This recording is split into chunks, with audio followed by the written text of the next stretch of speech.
Hey guys. Where my pillow? They're just it's so bad. Like all my pillows are jacked up and stuffing's coming out of it, and it's not a good thing. So yeah, I just got these couches last year, almost around not even a year, and the stuff is already coming out of it. And your girl is not a magic girl with the knitting and stuff, so yeah, it is not working out. But I wanted to jump on here and talk to you guys about growing up with cerebral palsy, spastic diplegia specifically, what it is, and what it was like growing up, what all I had to do, stuff like that. So according to Google, spastic cerebral palsy is a movement and neurological disorder that causes muscles to be overly toned. Technically it is a neurological disorder, I guess, because you lose oxygen in the womb as a baby, and it caused damage to the brain before birth. People who have cerebral palsy, like, it's on a spectrum. Some people have developed neurological issues severely, and some are smart and like me and go to college and go to work and do their own things. So it's on a spectrum. Like someone can walk but not talk, or not be able to talk. And then on the other side, there's someone like me who can't, I had a walker, but I physically could not walk without a walker, and I can talk. So it's like on a spectrum, just like, autism and other things that are on spectrums. But no one person with cerebral palsy is the same. We're all different. Like, we have relatable issues, but we all are different. So, spastic diplegia is a specific kind that I have that affects my legs, and it's chronic neuromuscular condition of hypertonia and spasticity. So I have spastic issues with my legs, or I don't really honestly anymore. Like sometimes I'll shake in specific situations, like if I'm nervous, or if I'm getting stretched out on purpose, maybe. Overall, my right hand does jerk a little bit. I don't know if that's a cerebral palsy thing or a carpal tunnel thing, but either way, my hand, I probably couldn't get my nails done because this hand just wants to twitch. Sometimes I notice it and sometimes I don't, but when I notice it, it gets worse. But growing up, I was in a walker up until 15 about. So, growing up, I had to have physical therapy 3 times a week. And this was walking around the table, getting balance or whatever with one hand, walking down the street, I just walked everywhere, and it was exhausting. My stamina could not keep up with how much I was walking. It was just I don't know, torture, really, honestly, because the more you get older, the more weight you have on yourself. So the more weight I put on myself, the harder it was to walk. And then I had braces, which I don't know if like the way of getting braces is the same as I remember it. But I remember them soaking your feet in this material and then it becoming hardened and then them sawing it off like while your leg is still there. Sawing it off with like this little saw that can't, touch your leg. But it was traumatizing. I did not like it.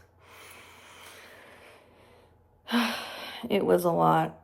And then secondly, I had this Botox surgery 2 or 3 times probably.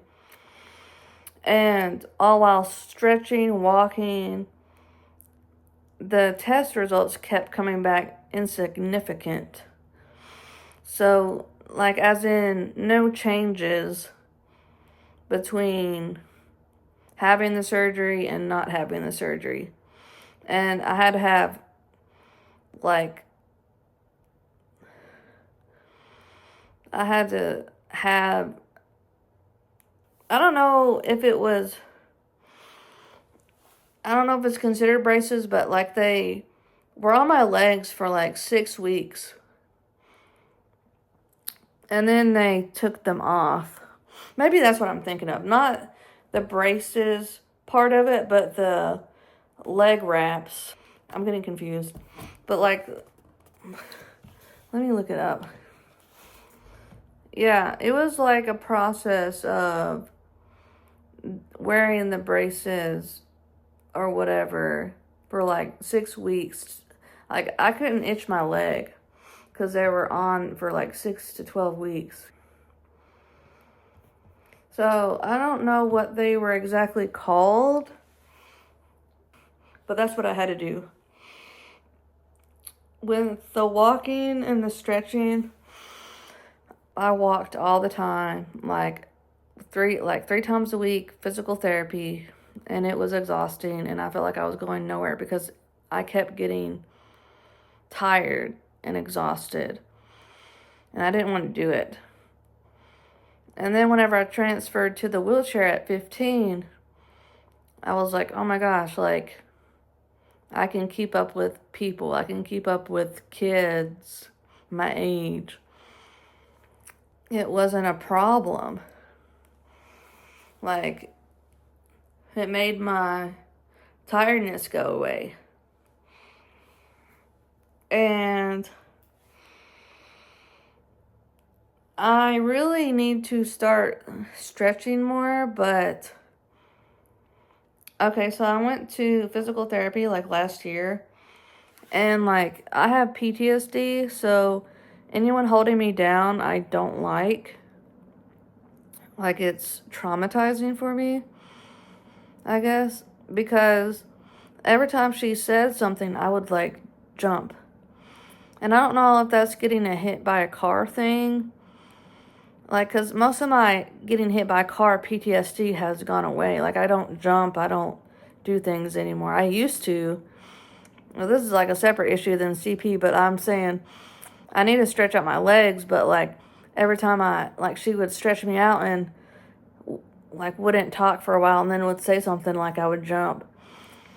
So they made up this, like, thing to where, okay, like, we can't see you anymore. You have to do it at home. And so that's just an excuse because they didn't want to deal with me. I'm sure I could be comfortable with the right person, maybe. But it was just not a good experience.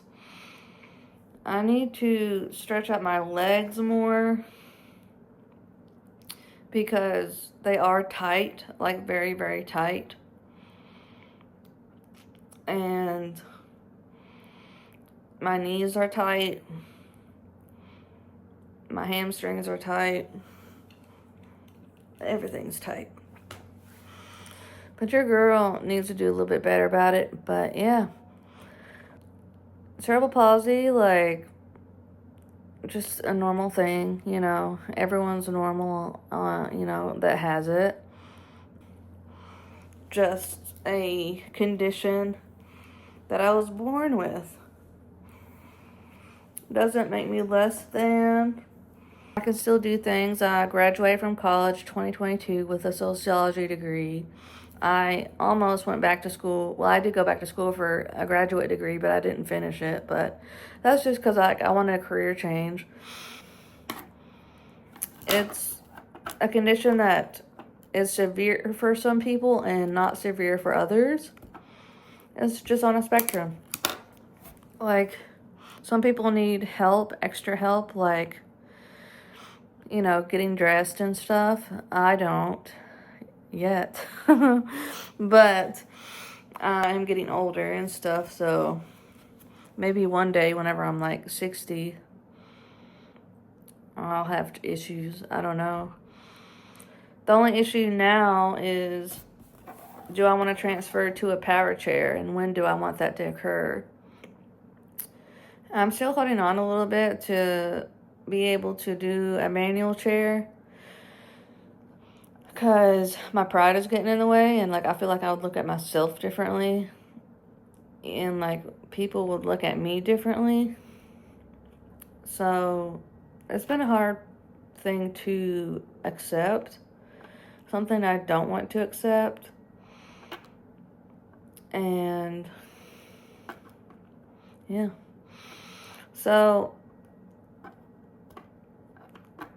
you know, growing up with cerebral palsy is very hard and difficult to make friends wise sometimes.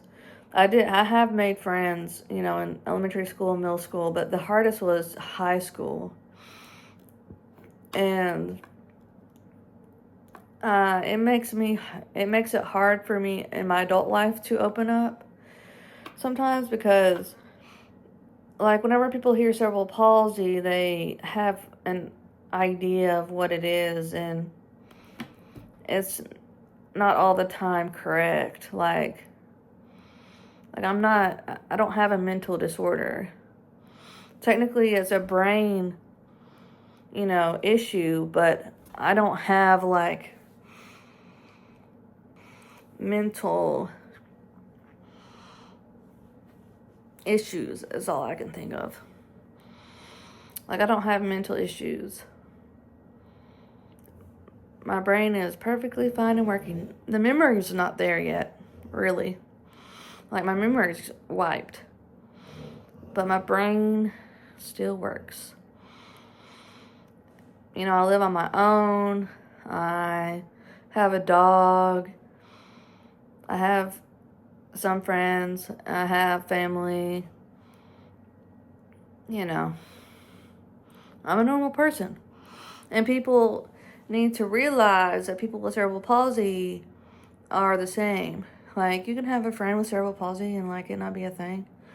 You can have a friend with autism and it not be a thing. You know, like, it doesn't take away that person's ability to be respected and humanized or whatever. Well, that was my little chit chat about cerebral palsy, growing up with it. Like, it was hard, but nowadays it's just something I gotta deal with. So if you have any questions, I can try to answer them. But yeah, other than that, thank you for watching, and please subscribe to my videos.